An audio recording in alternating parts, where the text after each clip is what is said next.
আল্লাহর নবী রাহমাতুল লিল আলামিন নবী বলেছেন, যে মহিলার মধ্যে 4টি গুণ পাওয়া যাবে, যেই মহিলার মধ্যে 4টি গুণ পাওয়া যাবে, যে মহিলা 4টি গুণে গুণান্বিত হতে পারবে, আল্লাহর তৈরি জান্নাতের 8টি দরজা, যে কোনো দরজা দিয়ে সে জান্নাতে প্রবেশ করতে পারবে।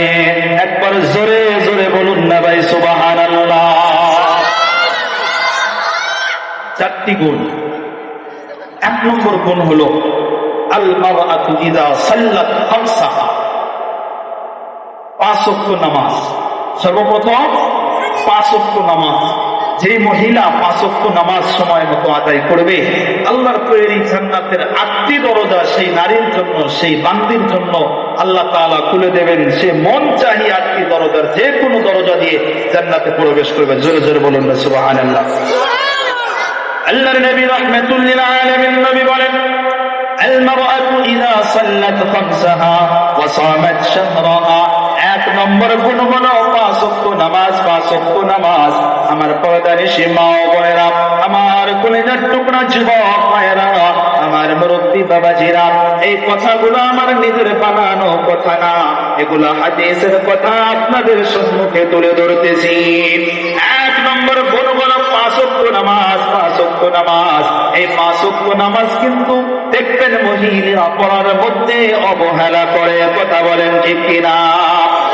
আর মা বোনদেরকে আমি বলতে চাই, ও গো মা, আপনি যখন বাড়ির মধ্যে থাকেন, আপনি যখন কাজের মধ্যে ব্যস্ত থাকেন, আপনি যখন কাজের মধ্যে রান্না বান্নায় ব্যস্ত থাকেন, আপনি ছেলে সন্তান নিয়ে ব্যস্ত থাকেন, ও গো আম্মা যান, যখন নামাজের সময়টা হয়ে যায়, আপনি সঙ্গে সঙ্গে নামাজ আদায় করে নেবেন।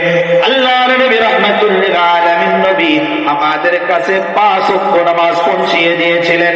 আল্লাহ রাব্বুল আলামিন আমাদেরকে 5 ওয়াক্ত নামাজ দিয়ে আমাদের উপরে জুলুম চাপাইয়া দেন নাই। সর্বপ্রথম কিন্তু 50 ওয়াক্ত নামাজ আল্লাহ তাআলা ফরজ করেছিলেন। কথা বলেন ঠিক কিনা? সর্বপ্রথম কয় ওয়াক্ত নামাজ পেয়েছিলাম আমরা? আল্লাহ সর্বপ্রথম মেরাজে যখন দিয়েছিলেন 50 ওয়াক্তই দিয়েছিলেন।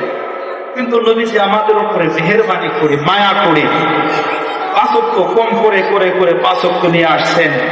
5 ওয়াক্ত নামাজ দিয়ে কি আল্লাহ তাআলা আমাদের উপরে জুলুম চাপিয়ে দিয়েছেন? বলেন, জুলুম চাপিয়ে দিয়েছেন? আচ্ছা বলেন তো দেখি, এই 5 ওয়াক্ত নামাজ শুধু মহিলাদের জন্যই না পুরুষদের জন্য আছে? উভয়, নারী পুরুষ উভয়ের ক্ষেত্রে আল্লাহ তাআলা ফরজ করেছেন।